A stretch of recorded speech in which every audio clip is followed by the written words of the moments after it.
Hello, folks. We are here, and you know what time it is.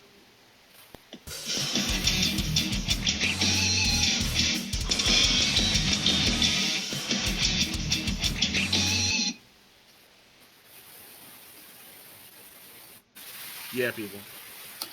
It's time for the Wrath of Ruthless. I am the Ruthless Wonder, not a Ruthless Wonder. I am joined by two co-hosts today. Of course, we always bring along uh, the actual co-host for the Wrath of Ruthless. That's, of course, Brittany. Good to see you as always.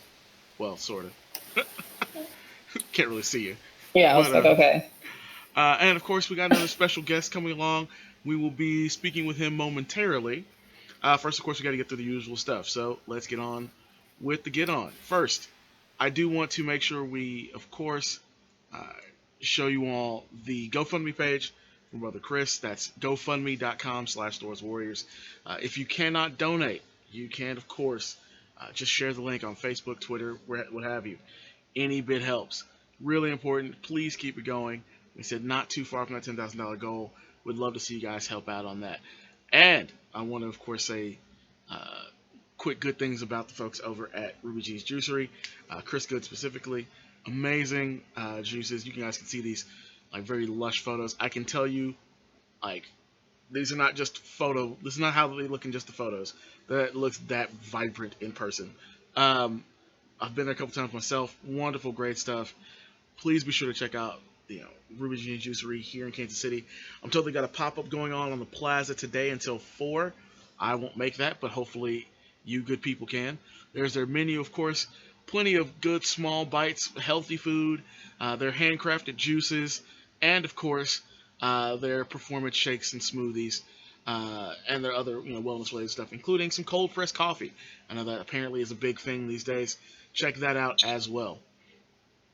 So, remember, GoFundMe/Thor's Warriors and Ruby Jean's Juicery if you're here in Kansas City. Now, of course, we want you guys to check out weekendlife.com. That's WKNDLIFE. You can always support weekendlife.com and their shirt. Not only do we have plenty of other stuff for them, but we have the weekendlife.com shirt now. So you can go on to tpublic.com/314 publishing, and that will get you one of the mini logos on a shirt or the devices. Let's just show you real quick. Again, as always, you can get a t-shirt. You can see the long sleeve shirt. You can see the baseball tee. Hey, I need to get that baseball tee. Yeah, of course, we got the phone cases. And of course, we got notebooks, the new laptop cases, and the mugs. So, folks, remember to check out tpublic.com/314 publishing. And, of course, the website that makes it all happen.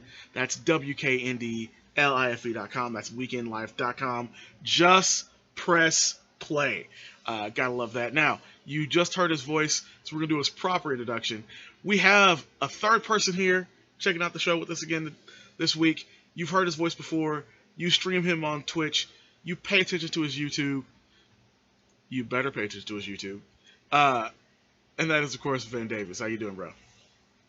I am doing all right, man. How are you? Trying to just celebrate my 31st birthday. 31st, yeah. 31. I mean, we have to talk about that. How does it feel, sir? Yeah. Feeling good? You got big plans? I don't know. I plan on going out to eat. Well, we're having a fish fry right now. Nice. For the game that's coming up, the Alabama game, Alabama versus Ole Miss, Roll Tide. So, yeah, and then I'm planning on going out to eat to Fridays for my birthday. Okay. Now, basically about it. I have to say I'm a little troubled. I am technically outnumbered by Alabama people this week. Brittany, how you doing? Yes, you are. No comment from Brittany? No comment? Nothing at all? Maybe. Nah. She got nothing to say? She might be. She might disappear. She might have disappeared. No, I got it. Hello? There we go. Okay, there she is. Yeah, there she is. Yeah, I'm here. I was saying I got my degree and I ran. Like, I don't really go around screaming Roll Tide. Yeah. What? Yeah, that's all that happened. I'm highly offended by that. Yeah, it was very much like you could have told me I was living in an M. Night Shyamalan movie. Like I felt like that was the weirdest experience of my life. And stuff that How? honestly, well, This is this is hilarious. even though I'm from Alabama, I was always freaked out by the amount of normalcy that people seem to associate with walking down, like walking down where the fraternity houses are and stuff. And during homecoming week, there would be like a huge Confederate flag there, and I'm like, oh my God, are they trying to like have a seance for Robert E. Lee? Like, what the hell is going on? And people would act like that this was so normal, and I was just kind of like, where is it? And then one day, I was there when the Confederate soldiers, I'm saying this loosely, of course, because it was a bunch of idiot frat guys. Yeah. They dressed up like Confederate soldiers and they went in front of the AKA house. For anybody that's listening and you don't know, that's a historically Black sorority. So you've got these guys who are like, oh, we fought for the Confederacy. Let's go mark in front of the house where the Black women live. I got to get out of here. Yeah, that's a good reason He to was get out like, anywhere. no. He was like, no. After that, Nope, I'm good. Fair enough. So I don't watch the games like that. I don't watch the games like that. I'm not a crazy Alabama fan kind of person. They do what they do. That's all I have to say about it. Well, of course we couldn't play it too loud, but of course we did play Chris Calico's "Happy Birthday" in the background there for you, Van. Happy 31st, bro. I do want to, of course, send folks to your channel over on YouTube. You can literally just go type it in, check out his videos.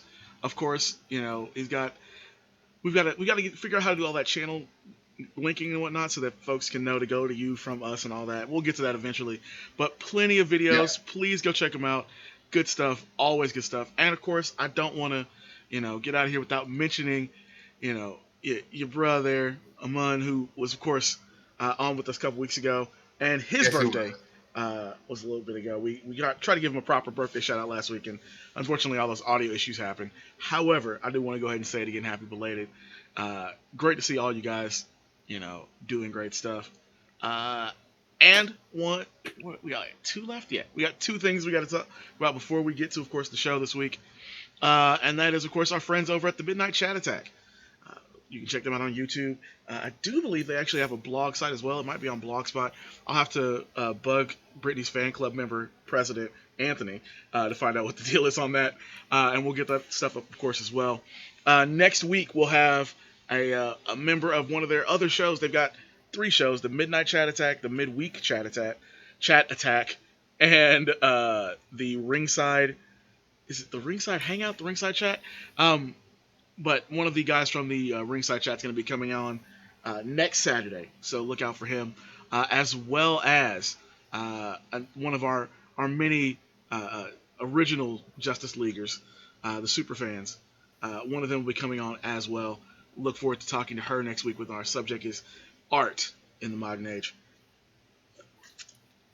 And of course, I do want to make sure folks check out Geek Street's Patreon.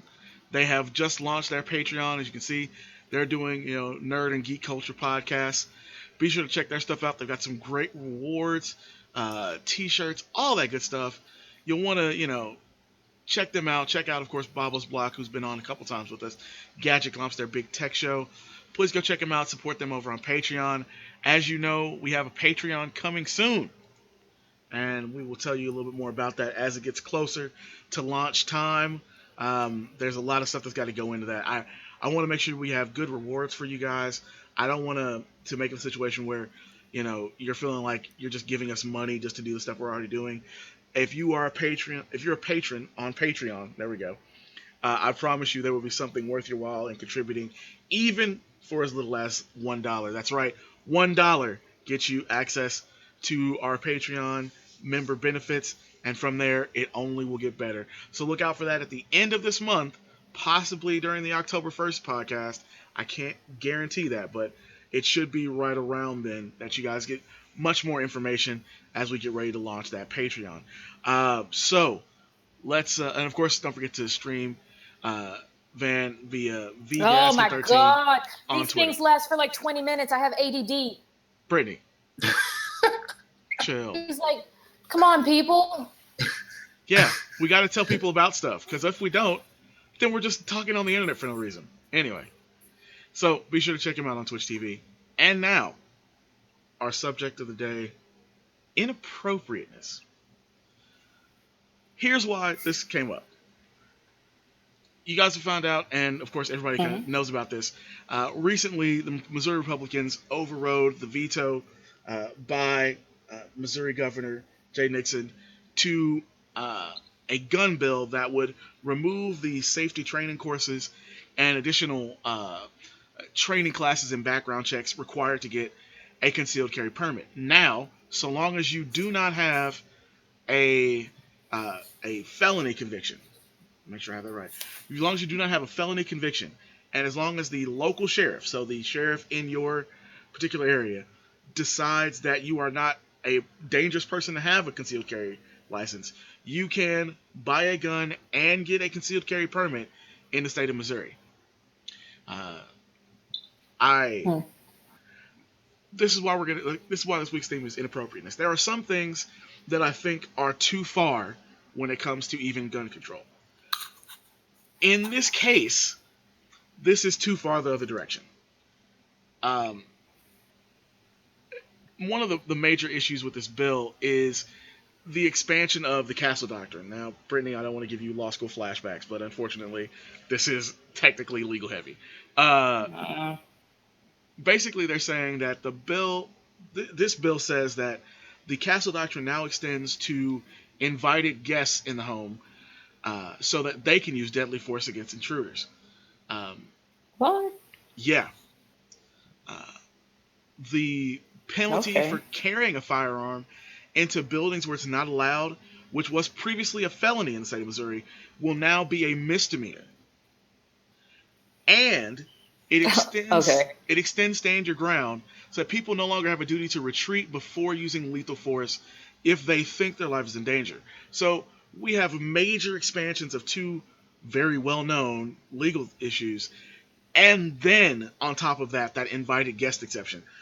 It's gotten rather ridiculous, and it begs the question, what is inappropriate if this is deemed appropriate by being passed? But I'll give you first shot at this one, Brittany. You know, I'm from a state where people probably think like this. Like everybody's in danger. You know, we all need to be packing. I remember, being in Florida, and I took my car to get new brakes, and the mechanic in there, who, I don't know what he thought he was doing. I guess he thought he was being very prolific, and he was saying something that made like a lot of sense. But he was like, oh yeah, the way things are going now, I'm going to be sending my kid to school with the gun in his lunchbox. I'm like, okay, yeah, that's great, because giving a 4-year-old always been a smart thing to do. I'm just kind of like 4-year-olds haven't accidentally shot their mothers in the shopping cart with the I'm gun just in the purse. what? Like, that doesn't make any sense to me. Like, are you serious? So I guess the only thing I can say about this stuff is a lot of these things like this, I don't have a strong opinion about. And here's why. Only so much that you can say about people who are pro things like this before you just have to conclude, what, this just may be Darwinism. Weed out all the idiots. I really don't know if it's smart to step in the way of this, because I feel like maybe this is what's meant to happen. Because my whole thing is, how do you feel so scared all the time? I guess I might be like the village idiot walking around here. I don't know. But I don't feel this under attack to where I felt like, oh my God, I need to go arm myself. I mean, I guess I could say it like this. If you're somebody who you come home late all the time, let's say you work a night shift or something like that, and you want a gun or something like that, I would say, okay, I understand that. If you're somebody in a profession where you might make a lot of enemies, a conversation with you before about how I've heard people say stuff like, they know lawyers who have concealed carry permits and things like that because they've been threatened before. Things have happened. If you're that kind of person, fine, go ahead, get you a concealed weapons permit, okay? But don't think that every person around here needs to be packing, because what's going to happen is people are going to lose the ability to discern what's really a threat and what's not, and what's really a time to use deadly force and what's not. I mean, it amazes me how people feel like, oh, by implementing, these new changes in the law and by extending the castle doctrine to people who no longer live in the home, will be no incidents that happen, like a child walking in the door and someone not thinking scared me, like, and I'm just kind of like, what the, why is no one thinking? So that's why I don't really have a strong opinion about this. I just feel like this is stupid, because and it's not appropriate. To be honest, it's not appropriate. Everybody does not need a freaking gun, like, that's what's wrong with Americans. We feel like everything can be solved with some kind of weapon. I've never shot a gun in my life. I grew up pretty much, I guess you could say I grew up around guns, because, like, my granddad always had a lot of guns, and, right. I'm from the South, whatever. So I'm looking back and I'm thinking, it's just different growing up then than it is now. I didn't feel like people that I grew up around had guns because they were in fear of their lives. I felt like this is just something that they kind of, my granddad was in the military. So I felt like, this is something that he has an affinity for. Okay. And a lot of people probably went hunting. Okay. I don't agree with hunting and all of that, but I knew why they had the weapons. It feels like now people are arming themselves and they're just ready to shoot people. I mean, yeah, like, it does seem like that, but like, it's really strange to me. Like, I don't know. It's like something is happening, and I feel like we're only getting half the story. It makes me wonder, like, it's like me living in a movie. Right now, the suspicious music should start playing, because you're like, what don't I know? What's getting ready to happen? I mean, because am I the only idiot here who's like, I don't feel like I'm in harm's way, I'm very pro gun, so we're gonna. I shouldn't say very. That's weird.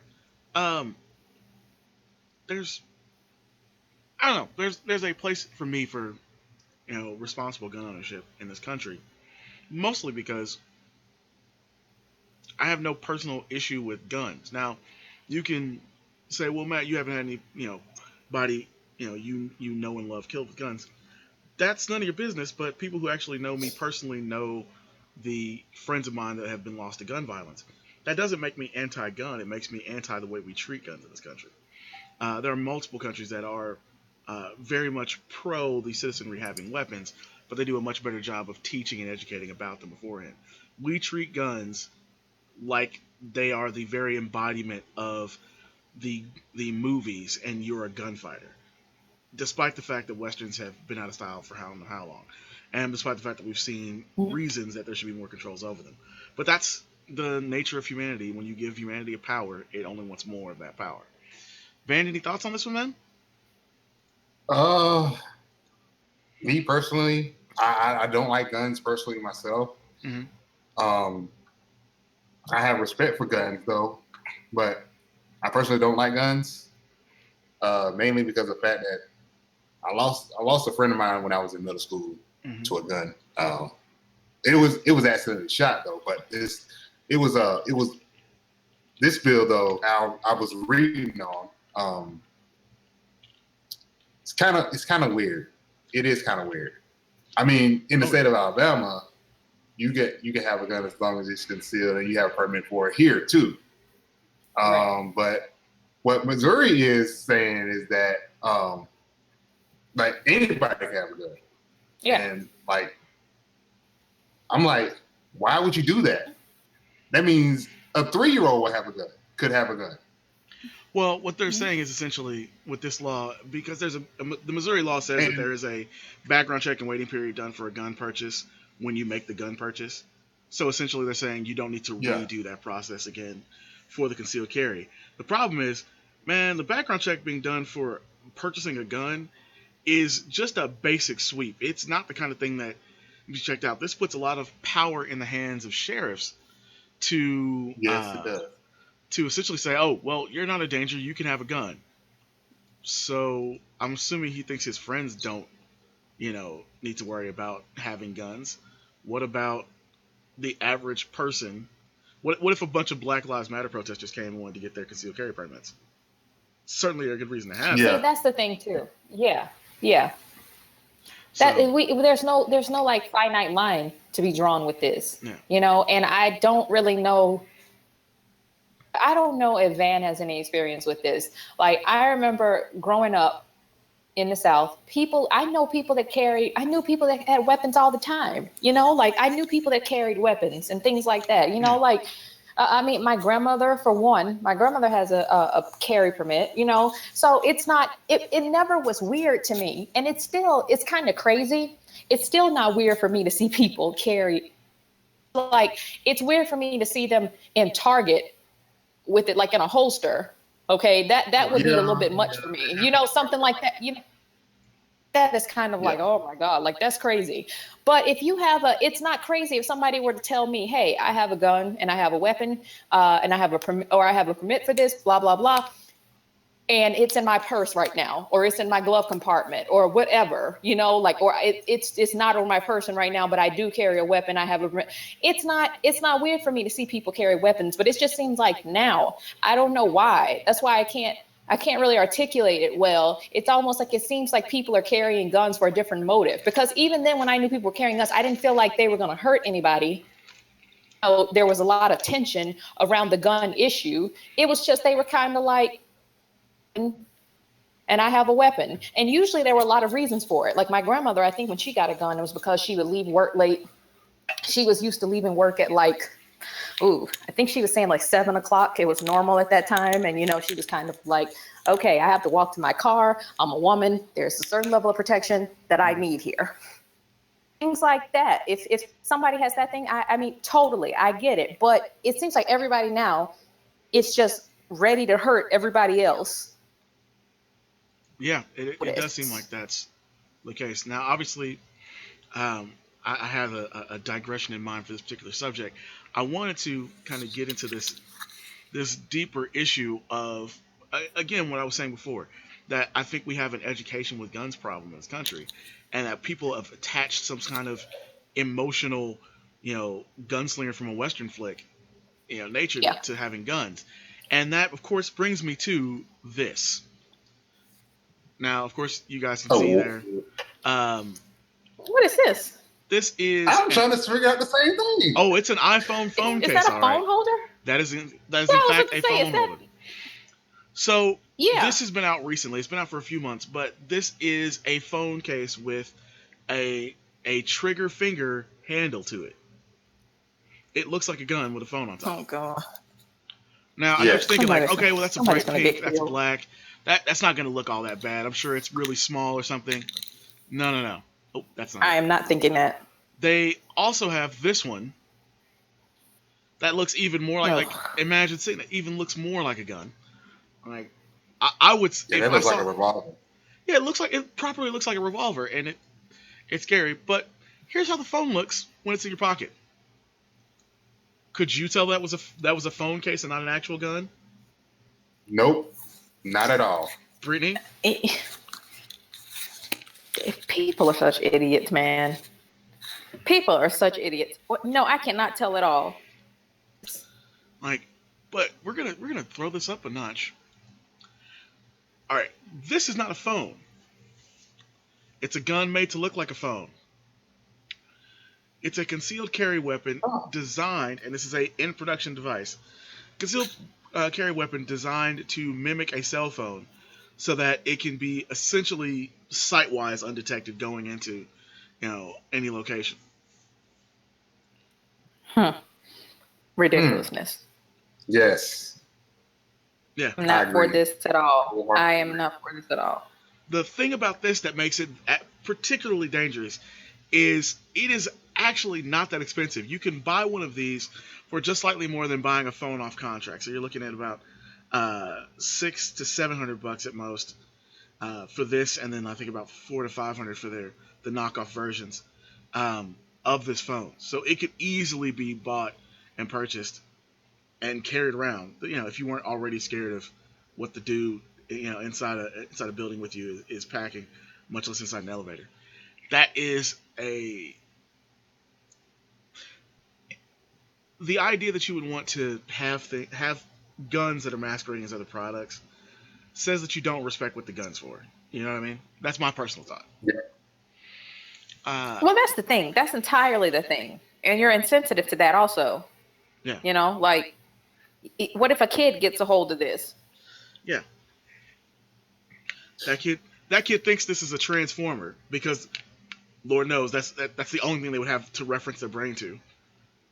Yep. This is not smart at all. Like, I don't know what's going on.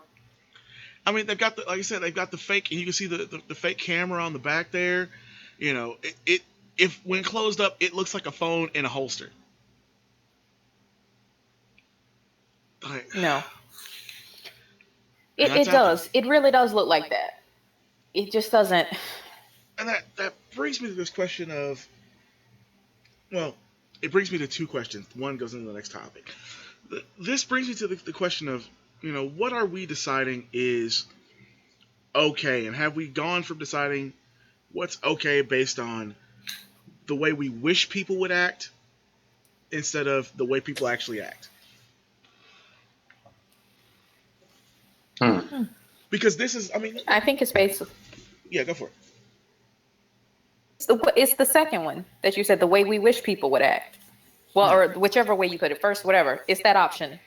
The way we wish people would act. That's what we're doing now. We're not doing this based on reality. We can't. Look at it. What seems logical about this? If you're a logical thinking person, you look at this and you think of all the ways all of this could go wrong. Everything can go wrong. Yeah. Everything can go wrong. First of all, I really don't understand. It seems like I remember at one point, it tells you something, I guess, about my grandfather, who I mentioned already. Mm-hmm. He would tell me, people shouldn't have guns if they can't use them. Like if you can't use them, you shouldn't. And I think he would probably, he's deceased now, but I think he would look at this and probably say, you don't need to be going around here have something that you can use, and you don't, because they might be the ones who aren't afraid to use this. So you going around looking like getting it. Let's just say it's something simple, like you're arguing with someone over something crazy in like Walmart or something, where I think all foolishness happens. Yes. Okay. You argue with someone in Walmart, and then they start talking. You reach for your phone because they're saying something to you. You're just trying to see if you have a text message or whatever the case may be, or you're trying to show them something, who knows? And it's in this gun-like holster, and they have a concealed carry permit, and they just shoot you because they really felt threatened. They felt like you were about that life. Thank you for getting to the thing I was hoping you guys would already see. That's one of my major issues with both of these things. Like anything that, like, if you're in a Walmart and you have this argument, let's say you don't have the phone gun case. What if the idea of you reaching for where for you is your phone is just them seeing as, oh my God, they must have a gun, they're going to shoot me, and they shoot you in the middle of Walmart. Mm-hmm. Because they didn't have a training course to tell them that you can tell the difference between one where people are carrying concealed. Here are the safety measures. This is the mindset you want to get out of. Like, that's the whole point of these training courses, is to get you away from just being afraid of the world and being smart in how you use your gun. And it bothers me that this is just out there in combination. But see, people don't think. People don't think like that. A lot of people are going to look at this and probably say, this is a bad idea. Most people will probably, I will say, this is just me. Most people I know for sure in the Southeast are going to look at this and say, this is a horrible idea. This is a horrible idea. Okay. Most people, I can guarantee, in the Midwest would say the same thing. Most people in the Northeast might say the same thing. And I'm going to say they might say the same thing just because they're going to look at it and say it's a bad idea for a number of reasons. Like in New York, where I used to live, in New York, you don't walk around with guns, you know, like, so they're going to be like, what are you trying to do? Like, of course that's a bad idea, but it's a bad idea because you walk around and a cop doesn't like you, or a cop sees you with this and they think it's a weapon, and you're not allowed to have guns really in New York, except for there's like if you have a New York permit, and people just treat them harshly anyway. So let's just say they're like, oh no, you're going to get a lot of crap for this. Like, they're going to think this is wrong for a different reason, so to speak. But the people in the Southeast are going to be like, no, this is definitely wrong because you don't know who you're playing with out here half the time. You know, like you really don't know. Like, people don't care enough to question you when it comes to feeling threatened. I mean, it's just some people, I should say, people that don't know what they're doing, people that do not have military training, people that have a gun because they're a nervous human being. These are the people we're talking about, which I personally think the majority of gun owners today fall in that category. And that's what's weird to me, is that I'm not used to seeing so many nervous people have guns. I didn't grow up seeing that. I grew up seeing people who had guns and they knew how to use them, but they weren't pressed to. You know, it seems like people now are just so excited and pressed to, or whatever. Like, they just feel like everybody's trying to threaten them. Everybody's trying to get something that they have. So this is a bad idea on multiple levels, because you're going to have people that are going to pull this thing out and probably get shot. We're going to look in all the wrong places for a solution, because we don't have a uniform way of looking at guns in this country. People in New York are probably going to be like, okay, you know what? That's why we don't have guns here. Like, get away. That's crazy. And then people in the Southeast are going to be like, well, that's why you need gun training. Okay, well, no, that takes too much time. We can't implement a law requiring you to actually be trained on how to use the weapon. That's ridiculous. Move on to the next thing. It's like, we're going to be looking places when really it should be, you shouldn't have anything that looks like a gun if you don't have a gun. Yeah. Like, don't. Why would you even do it? I don't even know who's thinking this is a cute idea. I would never see something like this and say, oh yeah, girl, I definitely need this. I need this in my life. I would never look at something like this. At best, somebody might think it's a fancy taser. At best, somebody might think it's a fancy taser. Yeah, and that's unfortunately like half of 1%. I mean, look at this revolver. Yeah, again. I mean, look at this revolver again. Like, there's nothing you can do with that doesn't make it look like a revolver from the other side. You know what I mean? It doesn't. Why do you need this?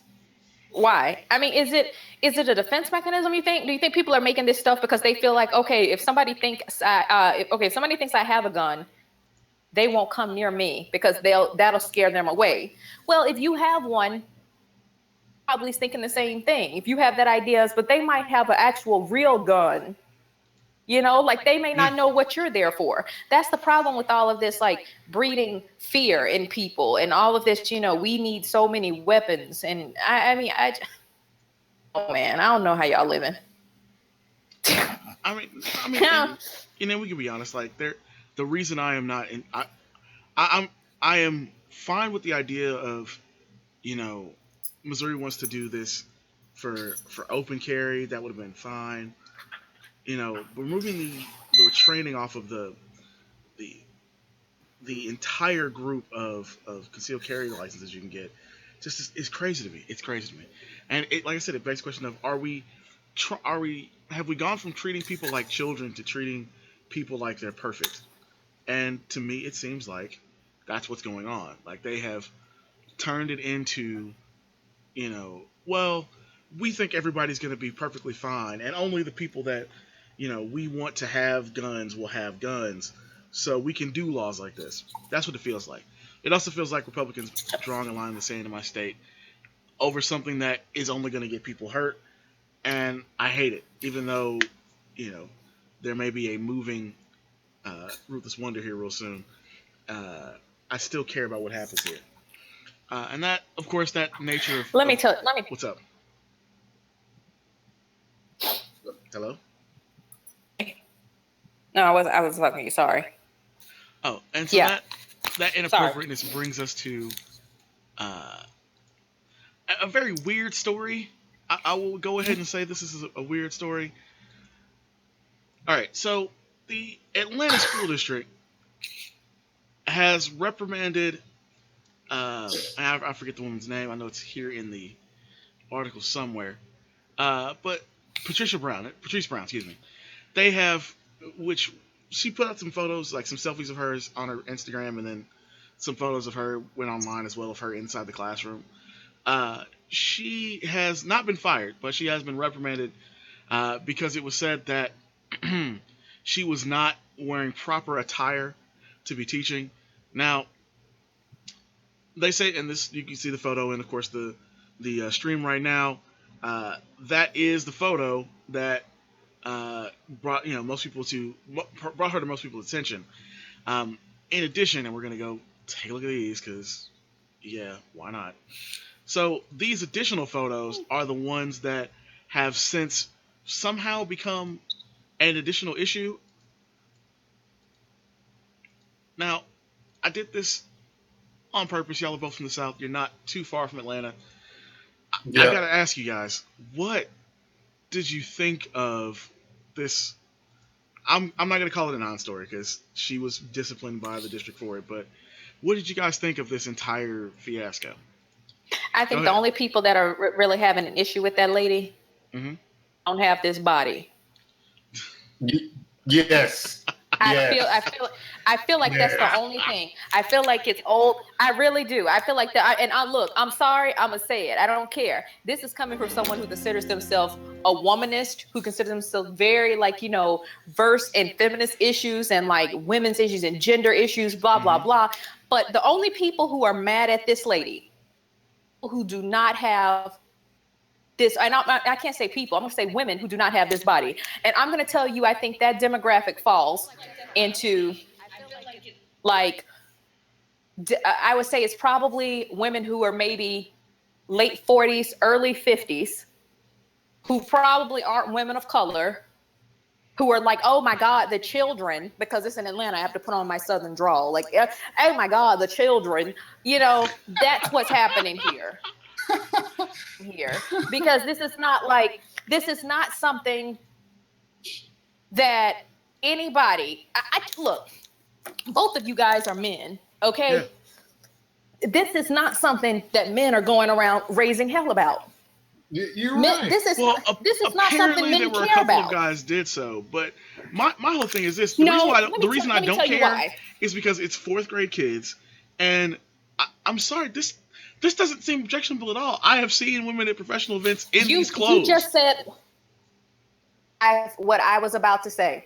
Here is the reason you don't care, though. Here's the reason you don't care. You and Van do not care about this because you know that this is not inappropriate, because this woman could be wearing, she could just be walking around wearing a potato sack, okay? And people would still be like, why doesn't she have enough pride to take in her appearance, to come in here? Why is she coming in here teaching these children like this? People are still going to have something to say. If this woman covers up and wears clothes that are too big for her, she looks sloppy. She looks slovenly. And they're going to say she's not dressed appropriately then for work. And you think I'm joking. That's the thing. If you dress in some public school systems in this country, if you dress like you just don't care, if you dress like something is seriously going on in your life, people will address you about it.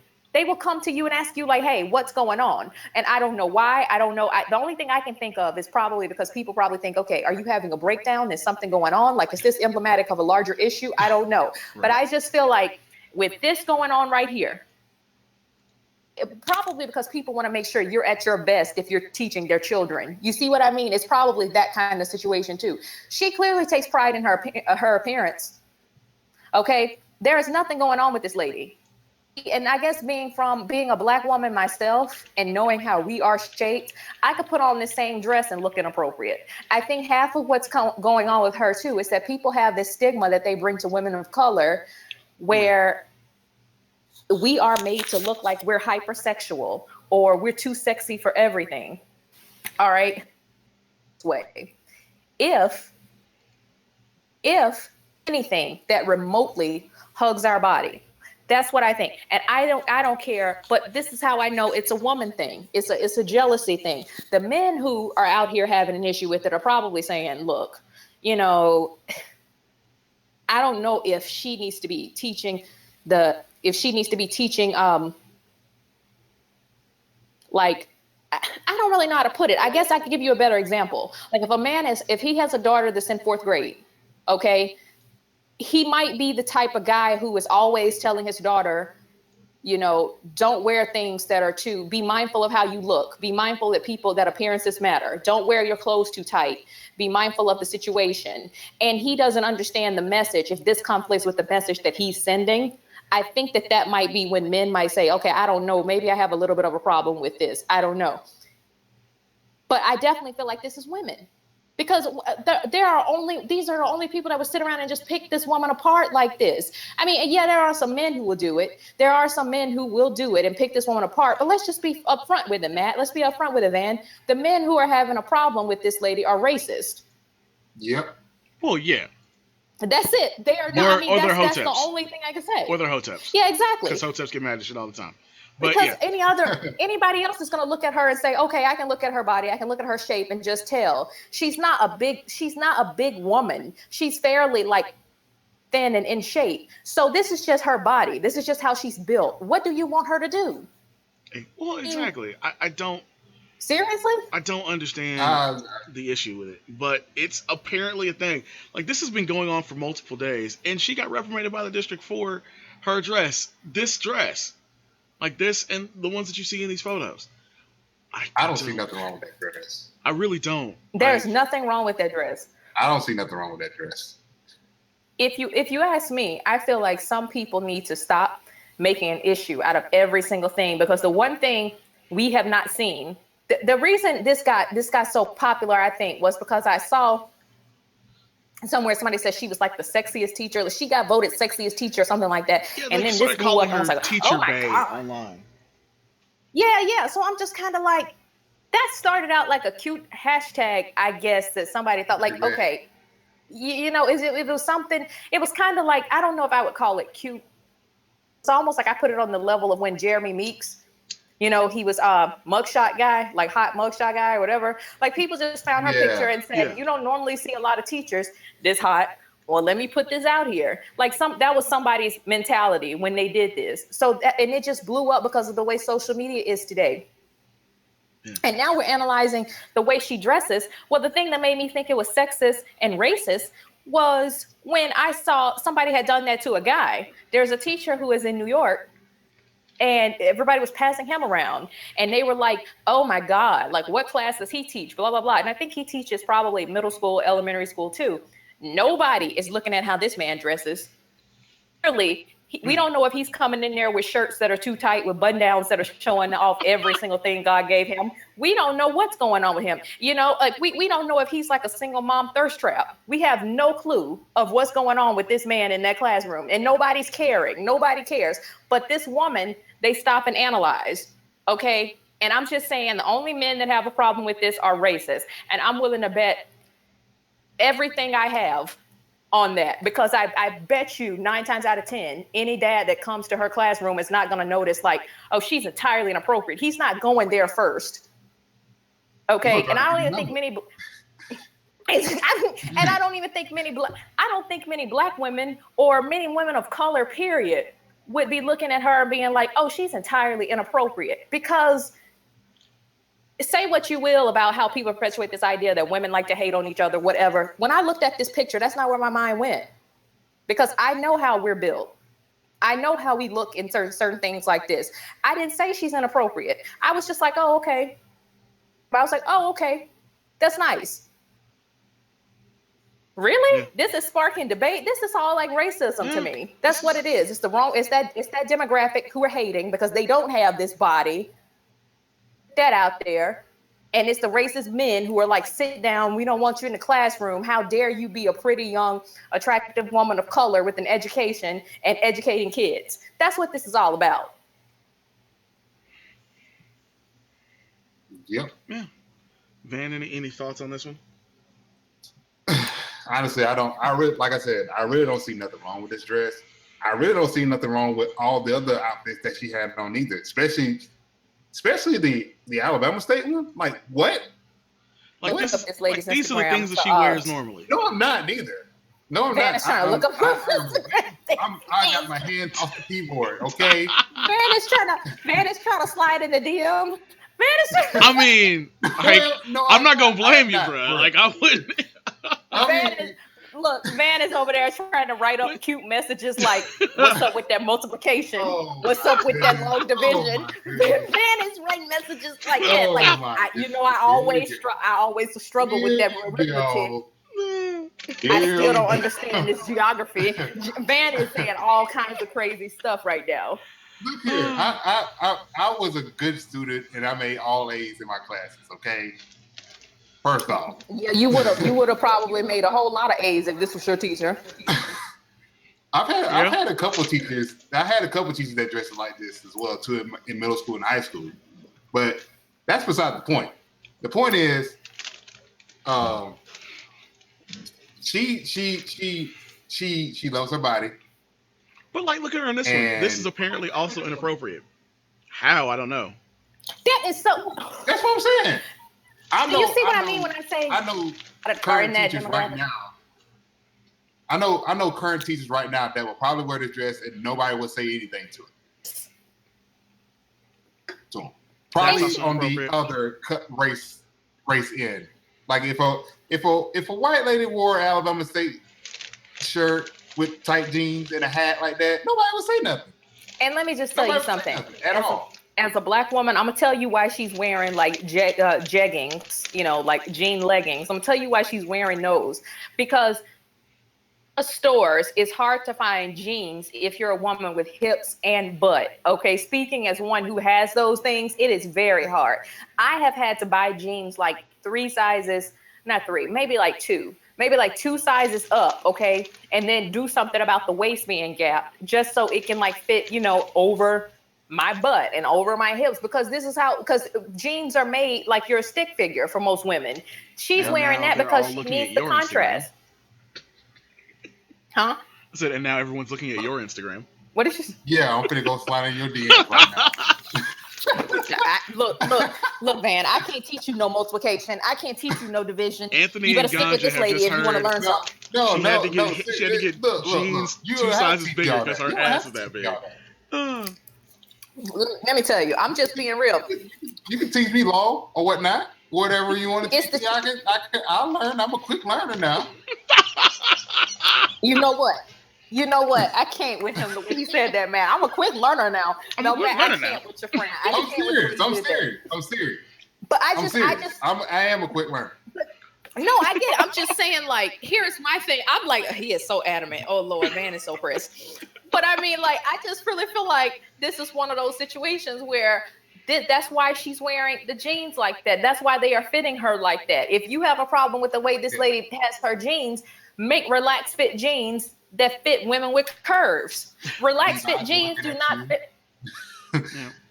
Sorry. But this is like, this brown is basically the same as the pink one is.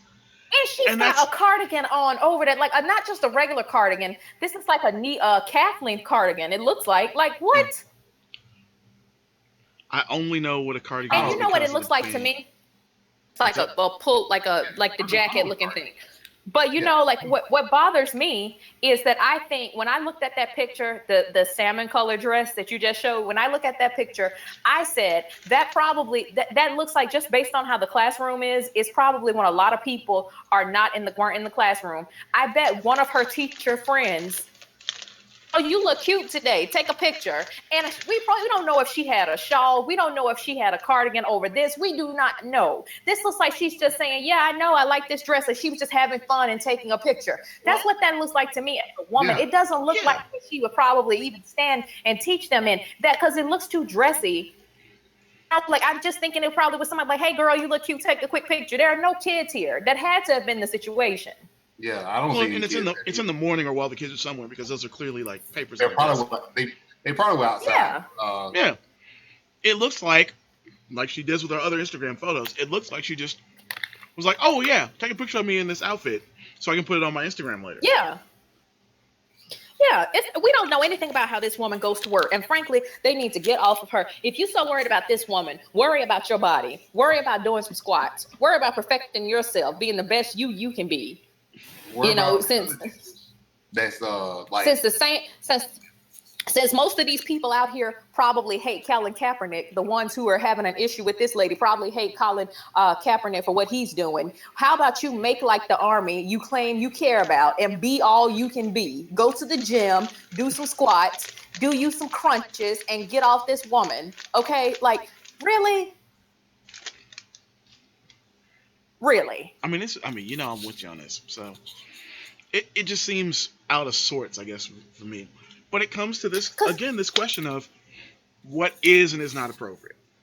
Look, let me tell you, it's hard being a Black woman and having and being appropriate anywhere. I remember I had the only Black teacher that was at my high school. She was one of everybody's favorite teachers. Okay, everybody loved her. I'm not going to say her name or anything like that, but everybody loved her to death. I still love this lady to this day. Okay, she was amazing, and she was an amazing teacher. Everything. To vote like favorite teacher and stuff like that in the yearbook. She won all the time, okay? And you're talking about, we were in high school and we had a Black History celebration, and we had a band. It was like all about different types of music and like accomplished things that Black people had accomplished in society and things like that. Like when I say society, I mean like it spanned a long list and a long range, like from Black people who had invented certain surgical techniques. Clearly, I'm not talking about just Charles Drew here, but things like that. And then also, the first Black person to open up a store in that kind of thing. We had that kind of celebration. Well, the portion of it with the music, it came at the end, and everybody was having fun, like just having fun. She went around and she was the teacher that everybody loved. She was dancing. Okay. So one of the guys who was kind of like the clown of the school, who was so hilarious, he was everybody had that guy. I'm sure you both did. Like everybody had that guy in high school. He was just hilarious. Mm-hmm. He was going around and he went up to her because she was everybody's favorite teacher. And he started like dancing with her. Nothing provocative. I can't stress that enough. I mean, they were just standing next to each other. They might as well have been doing the two-step. Like it was almost like they could have been doing the electric slide. It was nothing provocative. She came back later and she told a couple of the students, like after we had maybe like this happened maybe my sophomore year of high school. Okay. The senior year, she told all of us, she confessed to us and told us that like she didn't do as much as she used to do as far as, like interacting when people did that kind of stuff. Like she was more conservative and blah, blah, blah, because after that happened, a lot of the teachers who were not Black, who weren't even Hispanic or Asian, they weren't people of color. White teachers who were saying she looked like she was dancing on a pole. So this educated woman who's your peer, now she's on the pole because she dared to do a two-step. I mean, they weren't even facing each other. I mean, when I tell you they weren't facing each other, they were side to side. That's what I'm saying. They could have been doing the electric slide easily. Okay. She was and we were all cheering for her because we liked her. That's the kind of thing it was. And I think they didn't like the fact that she was a Black teacher who was popular. They didn't like the fact that another Black student went up to her and didn't go up to any of them. They felt like, okay, like it's just the Black people show or something like that. Like I really felt like it was coming from a very racist, mean-spirited place, because why would you say it looked like she was dancing on a pole? And so she said, and immediately at that point, I just said, you know what? Which now that seems like this is bigger than me. I remember her saying that. She said they're using language now. So I was like, I'm not getting involved. I'm not joking around with my students anymore. I'm being very, very by the book and about my business. She didn't see anything dancing like that. And there was nothing wrong with it. But the fact that you can make an issue out of a Black woman who is being appropriate, is abiding by every single rule in the book. Like, I don't think she would have gotten up and danced had someone stopped him and said, hey, no getting up, dancing and running across the gymnasium like this. Stay in your lane. She felt like everybody was on the same page with this. She felt like we were all doing the same thing. It was okay. He's standing here. I'm standing here. There's no grinding. There's nothing. We aren't even facing each other. We are side by side. Everything about it was appropriate. So how do you live and stay appropriate in a world where everything you do will be deemed to be inappropriate just by virtue of who you are? You can't do it sometimes. And that, of course, is a deeper, issue to how are we looking at situations? Are we trying to apply again what we wish people were like, or how people actually are? Um, that brings us into the last story we're going to use for the course of this discussion, unless we run across something that's just direly important. This week, of course, saw. I mean, hey, every once in a while, while we're in the middle of this stuff, somebody hits with a reference to something. I'm just like, oh yeah, let's add that right now. So I got to be on my feet a little bit. But this week saw the release of the Edward Snowden biopic by Oliver Stone. They go through basically a little bit of his training and how he gets to this point. They spend a lot of time on the actual issue, but I don't want to talk about the film. That's not important to me. I don't care. What I want to talk about is the fallout from the film. So, in response to this film being released, there was suddenly a massive influx of, uh, well, statements about what Snowden did, statements about like security and all of that, and there was a lot of people who seemed to feel like this was the time to reopen the notion of how much security is necessary for you know a American citizen to have against their own government, how much privacy should be protected, and did essentially what he do uh, benefit the American people. And it gets to this notion that I was talking of that these other stories go into. Does it feel like as a society that we have gotten to this point where everything, be it actual rule of law by the government, be it social contract stuff like this situation with this teacher, have we gotten to this point where in response to the kind of nannyism and controlling everything you did of the late 90s, early 2000s, we've gotten to this point where to be permissive, it's okay to be intolerant of the non-permissive, and to be inclusive, it's okay to take on the tactics of the people that you claim to be in opposition to do so. Is appropriateness now relative to what perceived side of history you're on? Hmm. Van, go first, man.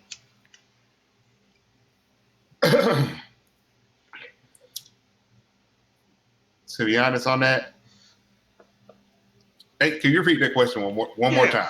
Have we gotten to the point where essentially whether something is appropriate or inappropriate is no longer a question of like actuality of okay, well it's not appropriate to make flamboyantly gay villains in films that seem to be only evil because they're gay. However, it's also appropriate to talk about these kinds of characters in always negative fashion. So essentially, the question is: has appropriateness turned into a relative thing as opposed to being a fixed point? I believe it has, because the perceptions of stuff is how should I put this? What's the word I'm looking for? That corresponds with what's going on right now.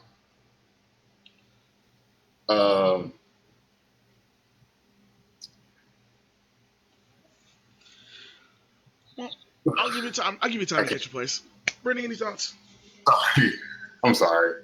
It's no problem, man. Okay, here's the thing. I feel like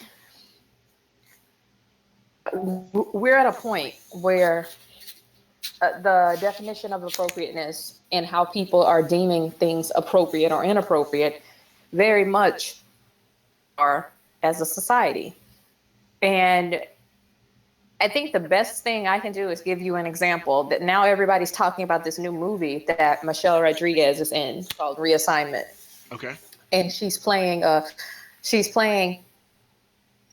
trans woman, technically. Apparently she was a man named Frank something. Okay. Mm-hmm. And a doctor as a part of, some kind of revenge plot doctor had, the doctor transformed Frank into a woman. So Frank wakes up and Frank is a woman and Frank hates it. And Frank goes on a killing spree. What I gained from reading, the write-ups about it and stuff, to get revenge on the doctor. Oh, I was looking at a lot of this, and immediately when I read it, I said, "Oh, this is going to be a problem." I was like, "This is going to be a problem," because this is like, I personally feel about it. Okay, and I'll tell you how I feel. I feel like it is insensitive to the trans community. I feel like, why like that in that fashion with that plot, like it would be okay, I guess I would say, if they were dealing with it in a better way. Like it was like, okay, the man is now learning how to cope because he can't do anything about it. And he's learning how to cope and deal with this.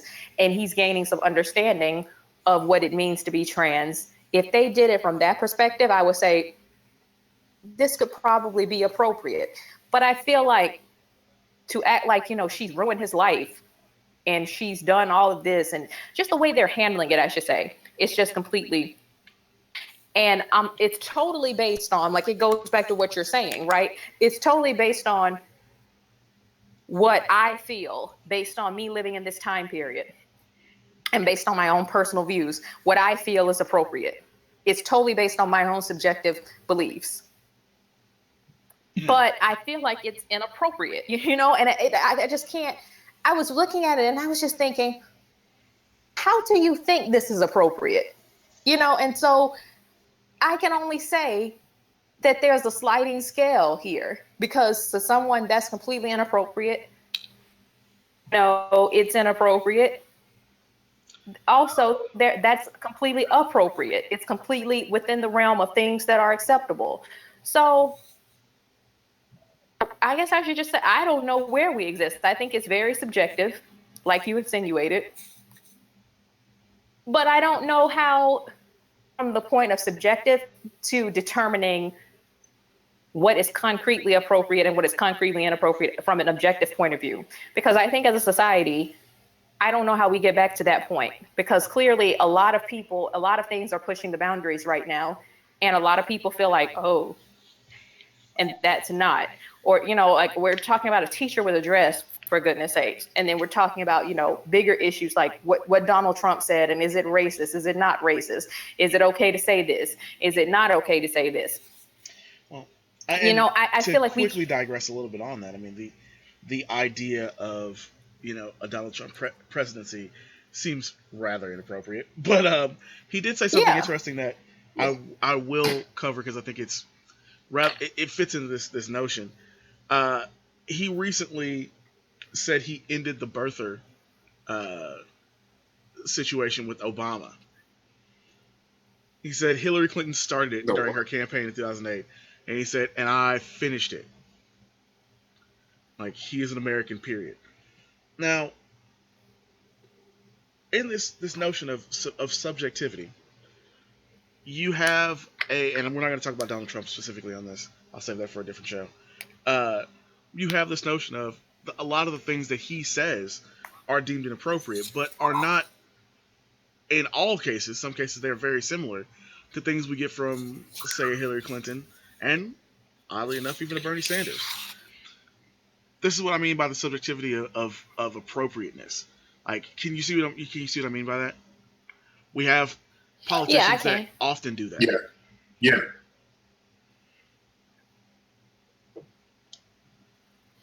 I mean, that's my thought, at least. I just don't know how we define anything, because I don't want to go back to that movie again, but that just struck me. I was like, oh wow, thing that's going on. You just can't tell me some things aren't people trying to make a statement, okay? Like, I'm not a stupid person, okay? Like, Matt, we talked about this before. What statement is she trying to make on this, though? Like, that seems like a weird choice for her to make. But exactly. But see, you know what? When I say making a statement, whatever they're trying to assert, they're still trying to assert some kind of belief with this. Like the people behind the movies, not necessarily her as an actor, with this, but a lot of people to make that movie right now and to come with that storyline with all of the stuff that like just 2 years ago, a year and a half ago, it was all like everything was all in the news about Caitlyn Jenner, okay, and how Bruce Jenner transitioned and became Caitlyn, okay, and then we've got one of the most popular / trans actors of our generation right now, Laverne Cox, who I love. She's going around talking about trans activism and things like this. Like the trans community has a lot of visibility right now. Now, did I hear correctly? I'm sure you probably can check this. One of you two can. Laverne Cox is doing the Dr. Frankenfurter role in the new Rocky Horror?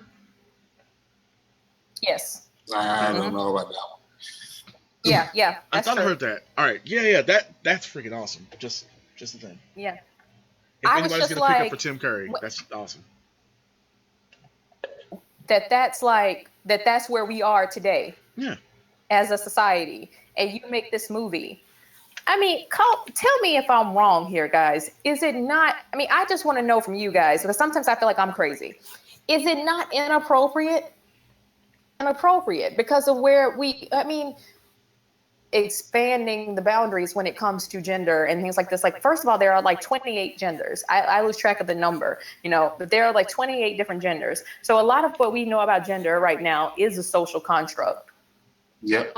So pushing the boundaries and having these conversations, and then all of a sudden you have this movie that comes with this kind of storyline. It seems to me like it's counterproductive to what we're trying to do. Mm-hmm. But she has a lot of problematic things she does, it says anyway. I'm not surprised at her on this one. Well, yeah. I mean, yeah, I guess that's kind of what she's trying to be, that person. Like, I really know. I don't know anything about her in terms of like where she lies politically or anything like that. Like, I haven't been able to glean any of that information from her as of yet. But I feel like she is trying to become that person who, like, she's doing a lot of things that, like, because I saw her, picture on like Instagram or something of her, and it looked like she was, doing a gender bending kind of photo shoot. She had a beard, and then she was going back and it was like her as herself, and she posted these pictures. So I said, oh, okay. And then I read the article yesterday, and I was like, oh, that's not what she's doing at all. She's doing something entirely almost just like problematic. And then you, of course, have the statements from her before about, non-white people shouldn't play white superheroes. Yeah.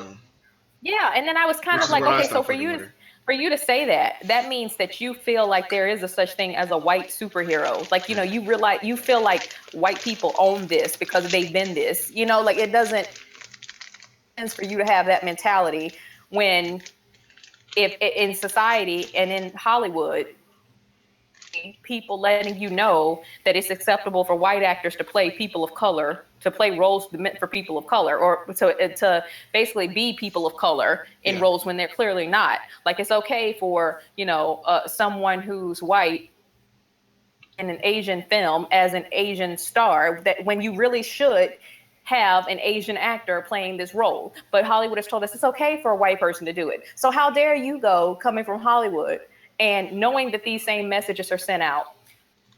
White superheroes. Like, what? Does it look like white people need protection? But not to mention, your career is primarily bent on the fact that Latino community gives you a pass in any movie you're in. Yeah. Well, I mean, you went there. I'm just saying, it's the same thing with black people. We sometimes give certain actors a pass for shit. Now, here lately, there are no passes being given, no passes being taken, because Nate Parker's film is still coming out in a little over 2 weeks, and they have been relentless in trying to go after that man's stuff. So no passes are given. But I feel like that's not that the whole Michelle Rodriguez thing and this whole movie. I really do feel like it's insensitive. It shouldn't. The trans community does not exist for you, person. Okay, like, it does not exist for you, a cisgender person, to represent how you see fit. Mm-hmm. to I don't think me, this movie should be reduced at all. it's not. It's not. Nuts. No, and it's crazy to me that, it could be, she could argue for it and say that it's acceptable when there are a lot of trans women who are trying to be actors and actresses. I mean, I always use the terms interchangeably. Like, I don't really, whatever. But as far as, like actors and actresses, sometimes I'll call a woman an actress. Sometimes I won't. Like, I'm not making any statement by saying that, but like, that's just me in my vernacular. But because I'm trying to train myself to not say actress. I'm trying to train myself to call everyone an actor, because I feel like if you call women actresses, it's like, sometimes it sounds like, okay, you're giving a woman, you're saying that women actors are something other than just actors. So yeah, but anyway, to know that trans women are trying to be actors into Hollywood and are probably facing a lot of barriers, why would you give a cisgender this role? It doesn't, it's something about that doesn't make any sense to me. Like, the movie's inappropriate altogether, but I'm just saying, if you were trying to argue that nothing was meant by it, no harm, no foul, you should have to start at the basics here and say, okay, well, why is a cisgender woman playing it? If there's no offense meant to be taken from this, why'd you pick this person? Woman. Yeah, exactly. Like, clearly you're making some kind of statement. And right now, for this to be coming out, I'm not stupid. Don't play me like that. Like, when people are saying things now, like they're trying to use slick terms. Like, I think Hollywood is like, well, not Hollywood. I feel like people are looking, viewers are looking at shows that no one, whether they be in Hollywood, broadcasting, whatever, it to be so popular at this point. Like, I think people underrated how much would tune into Queen Sugar. I think a lot of people underestimated how many people would tune into Atlanta, Donald Glover's new show. And they've had apparently like massive opening viewership. Yes.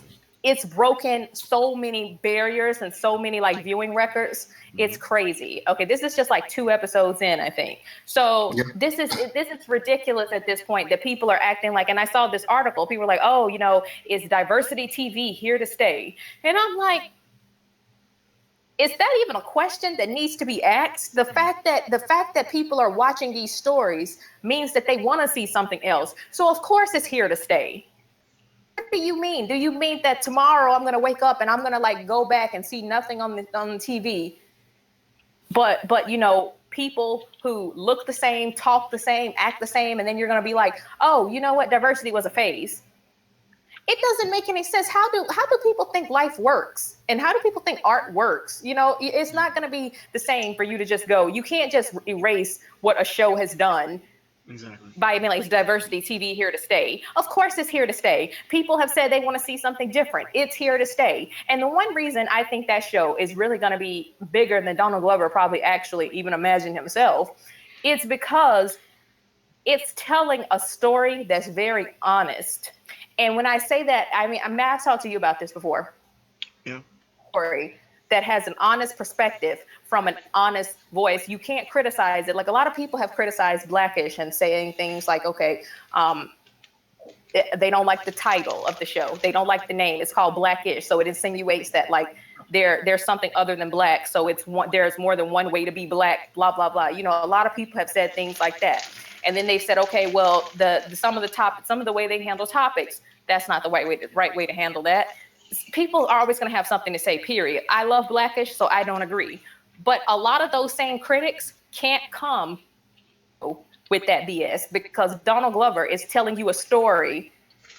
He's a black man telling you a story from a black man's perspective and from a world that he knows. He's from Atlanta. So I'm just kind of like, why do people act like there's any room to say this might not be here tomorrow? You can't criticize what he's doing. It's a very honest form of art. And I think when people do something like that, of course it's going to be huge. And of course it's going to break so many barriers, because the honesty of it shows through watching it. I don't know if you guys have watched it, but he got arrested. Sorry for spoiler alert, everyone. But like, he got arrested in one of the episodes and he goes to jail. Stuff that's happening around him. And did any of you guys see that?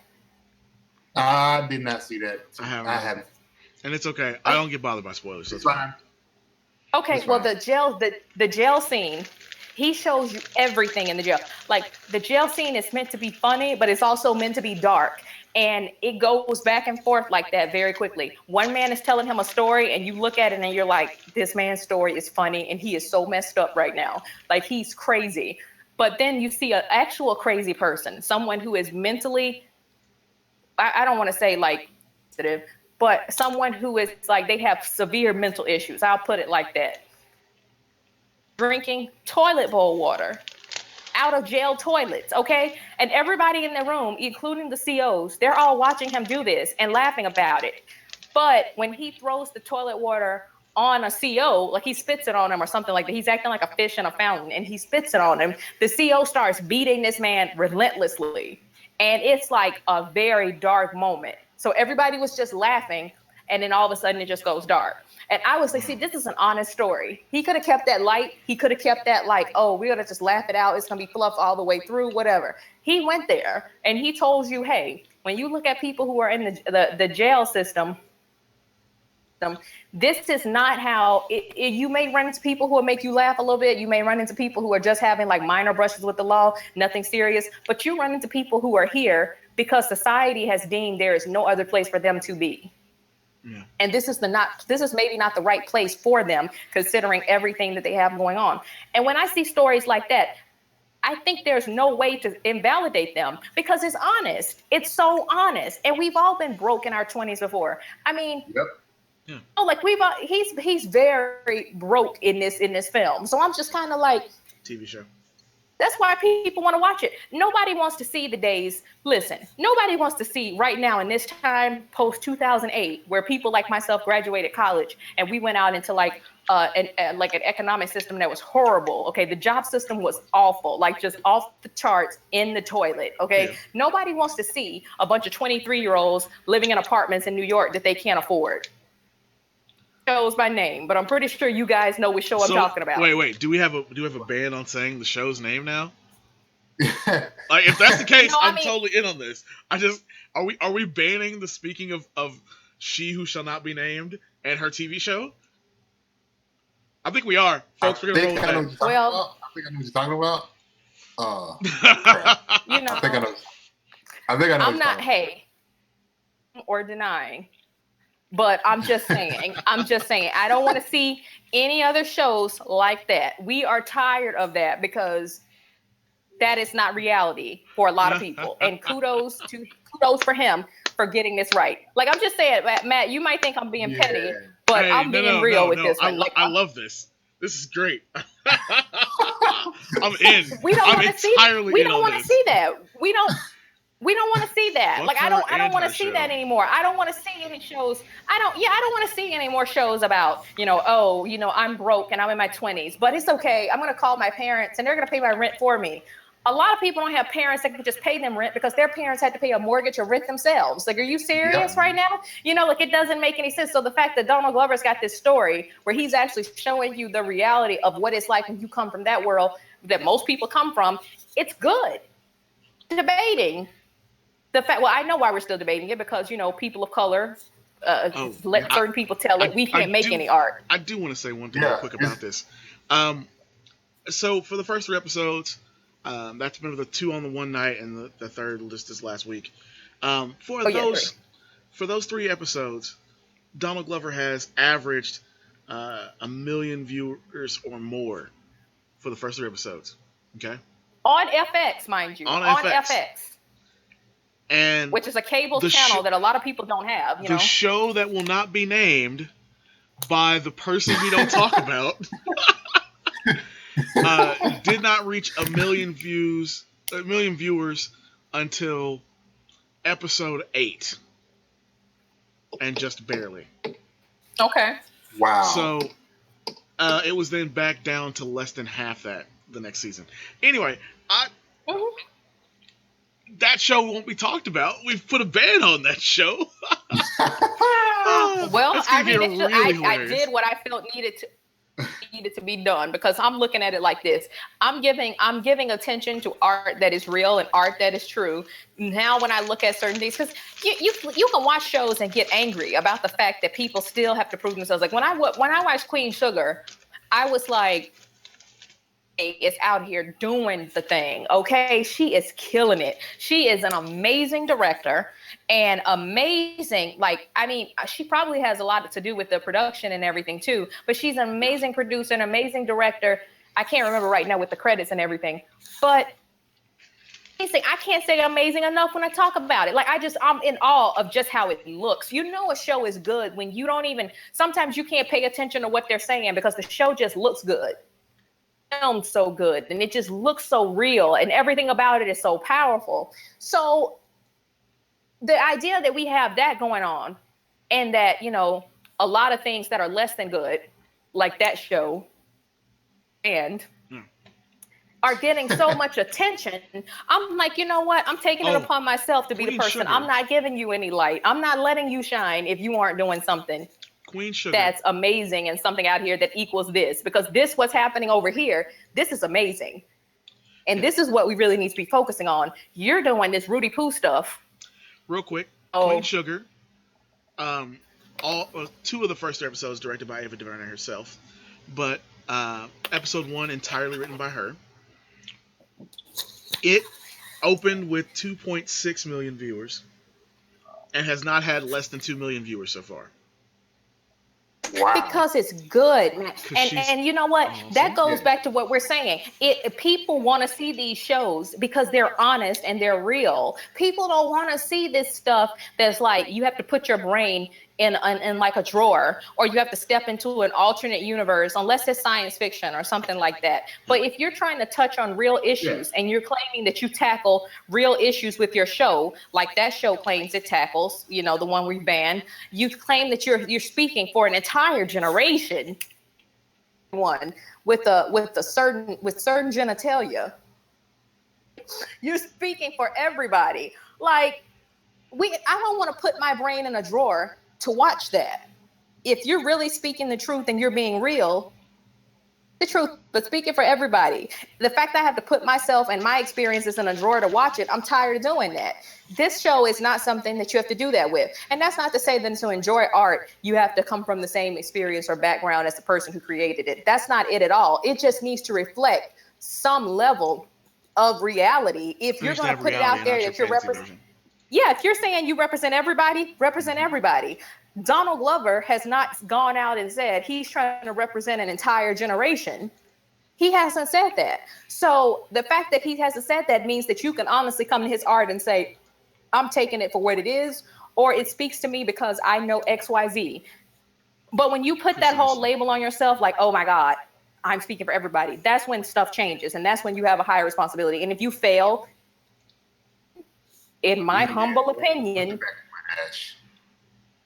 your art is failing. If you're doing that and it's not representing, like it's failing. Like you're not doing what you said you were going to do. And that's why people are watching these shows, because they're real, they look real, they have a certain quality of like representation seems to be important.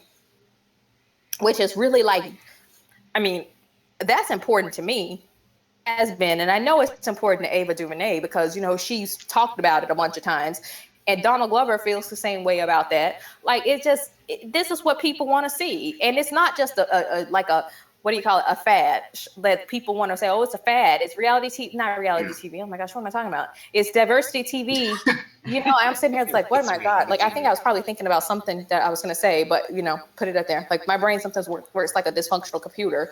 But yeah, like, is diverse TV here to stay? Of course it's here to stay. Nobody's trying to go back. When have people ever made progress and said, let's willingly revert back to something else? No. Well, I mean, to actually get to that, we have to a certain degree on television. If you look back at shows like The Jeffersons, your 227 Raymond era, if you look at your, you know, your characters like your Archie Bunkers and whatnot, who were really meant to more expose and mentality as you know, as much as they were to present a funny character. You couldn't get those characters across now. If South Park had not been around for so long, it it wouldn't be able to be made now because of the way we treat certain forms of humor.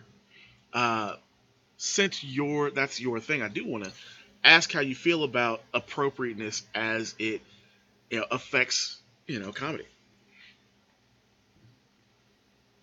Brittany. Oh gosh. Okay. I Oh, good. look, look. I think that. Can you hear me? Yeah, I can hear you. Yeah, we can hear you just fine. Good. Okay, good. All right. Here's my thing. I feel like comedians need to be able to be comedians. And with that being said, I feel like bring all of the stuff we would bring and expect from like is in gender relations, race relations, whatever. We should not bring that same level of responsibility to a comedian that we bring to that person.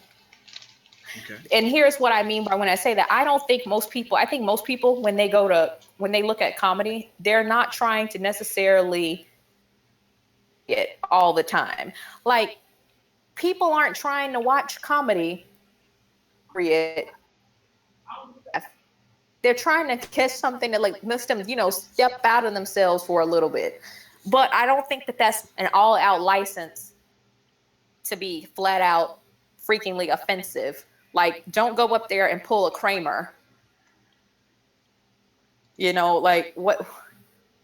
Right. Don't do anything like that. Don't be flat out freakishly offensive. That's the problem. There need to be a license for. Like if a comedian makes a joke about, let's just say a black comedian makes a joke about black people, don't go write a whole essay about me making that joke. Well, you know what? If the joke wasn't flat out freakishly offensive, say, like I feel like we've reached this point where everybody is so concerned finding reasons not to laugh more so than they are with finding reasons to enjoy something. Sometimes when it comes to comedy, like a lot of people do, but don't go out here and support comedians who are like doing stuff like wearing blackface. Don't do that. Nah. Let me guess, like that's she can't be named either. yeah, that's the thing I'm saying. Like I really feel like that's where it's kind of not like a finite line when it comes to things like that, but the flat out freakishly offensive stuff, just know there's no coming back from.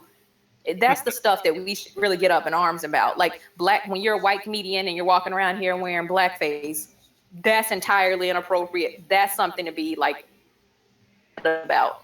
All right. When you're throwing out racial slurs on stage, that's something to be upset about.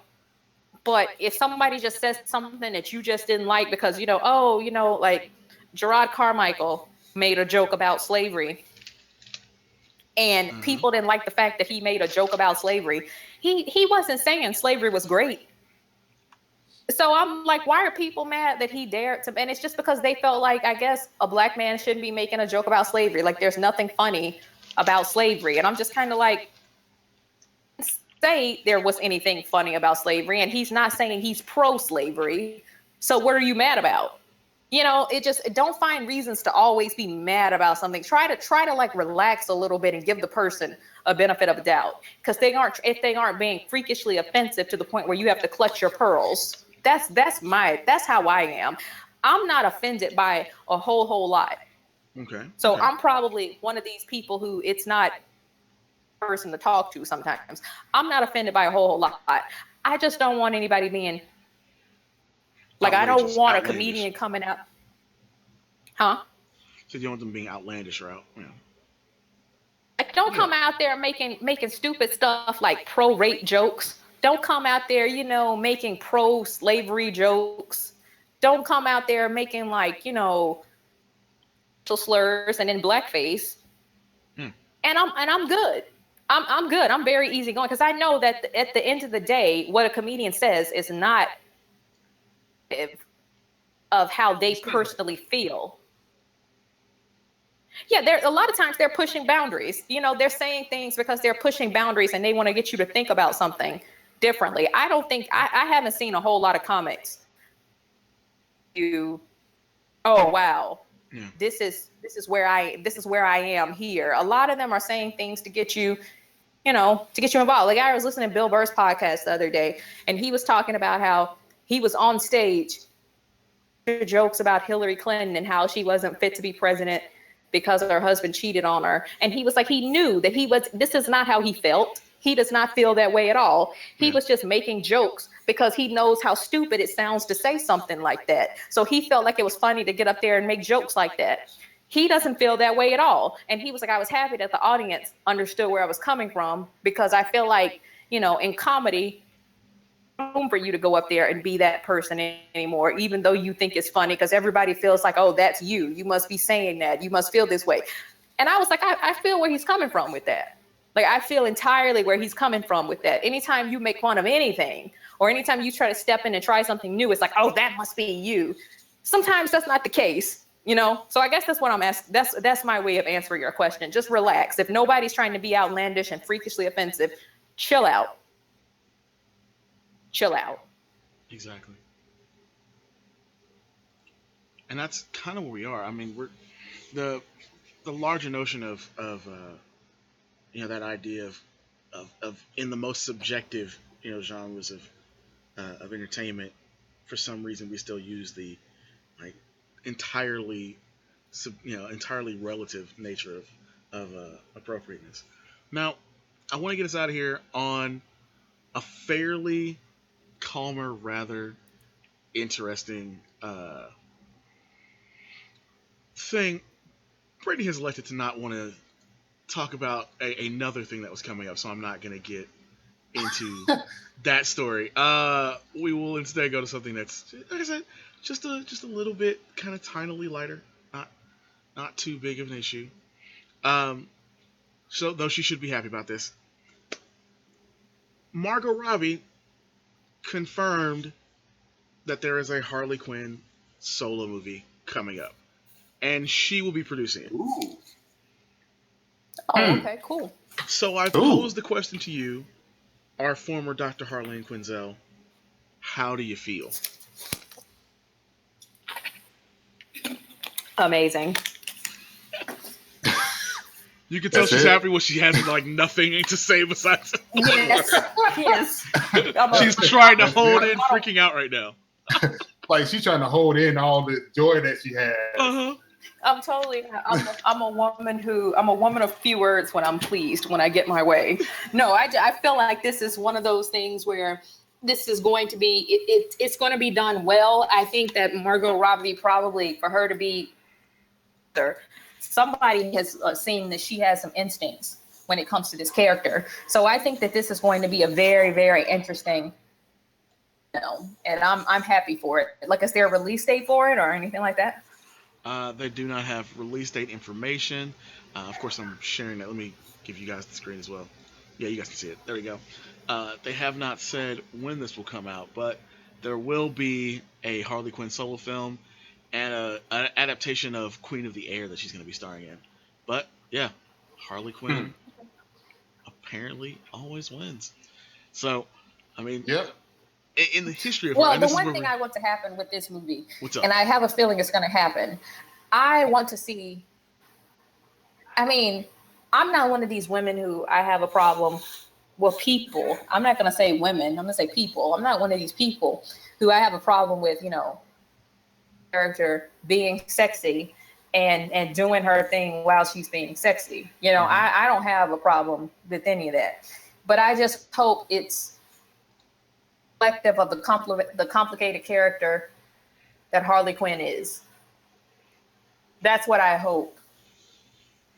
Do you feel like Suicide Squad did that well, or do you feel like? Well, I haven't seen Suicide Squad yet, because you remember when it came, I was out of town. When it came out, I was out of town, and then I came back, and then I was running around and blah blah blah. So I haven't seen Suicide Squad yet, Hopefully I'm gonna get around to it. Redbox or something. But like, so I can't comment on that. But I'm just saying, like, I hope for this film that's because they have time to just focus on her, you know, that I hope that's what happens. Because a lot of people were saying, oh, Suicide Squad is not going to do that. It's probably not going to be a good movie, blah, blah, blah. I'm like, well, the whole movie is not really about Harley Quinn. That's what I felt people were missing. I'm like, even if, you know, let's just say she is very sexy and you don't get, you know, a lot of background information to who she is, that's okay because the movie's not about her. Meant to be solely focused on her. But, hey, this movie's about her. So if it does that, then it'll be a truly great, great, great film. I think it's going to be good as well, too. I personally hope that it's good. I haven't seen Suicide Squad yet. Am I the only person that's seen Suicide Squad here? I probably am. Damn. I probably am. No lie. I've been busy with work. No, he was saying he probably is the only person who's seen it out of like you and I. Oh, no, I like I said, I haven't seen it yet though. So yeah, I haven't seen it. So I'm like, it came out at a very difficult time. It came out at a time where I was like completely like between a lot of different places. So, you know, I came to visit my mom, then we were out of town for a function, and then we came back here. Like we were in Nashville, then I went back to Birmingham, then I came back to Nashville. Like it's been a lot of like fluctuation going on in my life. So I haven't seen it, but I feel like this movie, the Harley Quinn movie, you know, do everything that people probably wanted from Suicide Squad that wasn't realistic because the movie wasn't about her. And I think a lot of people just were so excited about Harley Quinn because this is the first movie I think that Harley Quinn has really been in the first like major movie that Harley Quinn has been in. Yep. Well, yeah, she was created for Batman the Animated Series, which of course happens after the only two good Batman movies from the 80s and 90s. And she gets into the comics at some point after that. And they were wondering, would she ever make it to film? And of course, it's the first film to actually have her in it. Because she wasn't making it into the Christopher Nolan movies, definitely. I'm glad. Harley Quinn deserves it, though. Yeah. She's like, because I played a lot of the all the Batman games, and like she's a unique character from the background that she came from. Oh yeah. In the comics, so I personally think that this movie would do good. I think the director will probably has great instinct about how Harley Quinn's supposed to be played. Well, and she's producing it. That's the big thing. With her producing it, I think you're going to get a much better story than I think we would have gotten otherwise. I was trying to find.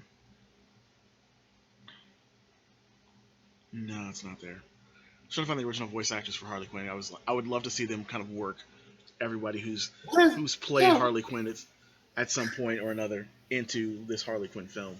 You know, it's just like random characters. I think that'd be amazing. But that gets us close to our time. It's almost 3:30 here. Van, anything you want to promote real quick before we get out of here? Make sure you check out my Twitch, twitch.tv/vgaskin13. Also, you can add me on Facebook. I'm open to the public. Van Davius Gaskin, that's my name. It's just type in Van and it should pop up. I also have a SoundCloud page that I have. I do make beats myself. I make music myself. I do it for fun. SoundCloud.com/DayDayTheGentleman. If you want to check that out, listen to some music that I made, which I updated a couple days ago. I got an untitled track on there that I made. Other than that, my YouTube channel, check that out. Got various stuff that I post up, fighting game wise, first person shooter wise. I also play a lot of shumps. I'm probably gonna be starting a Let's Play series pretty soon. be on the lookout for that. Where I play like classic games and stuff like that. So yeah, there's my There's the SoundCloud SoundCloud. page. Be sure to check him Yeah. out over there. So check him out over there. Good to have you on. Always great to get the weekends, guys, and when we can, we gotta get you guys a show together. Maybe we should did something supported by the Patreon. Anyway, I do want, of course, Brittany, anything to promote, otherwise talk about any place they're gonna be able to see you anytime soon. Brittany. Brittany. Well, she can't hear us or her volume's down. One of the two. Oh. Britt, you there? We seem to have lost her. Oh well. I am, of course, the Ruthless Wonder, not a Ruthless Wonder. You will be seeing, like I said, Patreon from us at the end of the month. There's a couple other things going on. Keep in touch with the Justice League about. We are looking to get some people together for a project that I'm doing, so that'll be really good. Well, that'll be a really good chance to kind of get folks into things. Apparently, Brittany's mic is having some major issues over there because we can't hear you at all, but your volumes are fine, so I don't know what's going on there. But check out those things. We have been reshuffling, getting things ready for the Patreon. So obviously, as we get out of here, check out GoFundMe.com/StoresWarriors. That's to give to my brother's GoFundMe campaign. Share the link. That's GoFundMe.com/StoreWarsWarriors. Make a donation. Do both things. Would love any of your help as possible. Other than that, guys, we are doing some games for the Cheaters Guide to the Universe here eventually. I've been working on that stuff with our partner over there, Revanchist Gaming. Be sure to, like I said, check out Van stuff. Check out Amun stuff as well. And we're going to get out of here. This is the Wrath of Ruthless. I am the Ruthless Wonder, and on behalf of 314 Publishing, Imperial Dreams Productions, Wars Don't Do It Justice, Weekends Don't Do It Justice, and all of our affiliates, including Geek Street Radio, it's been a great time with you, and we will catch you guys next time. If you're listening to this, we are the Revolution.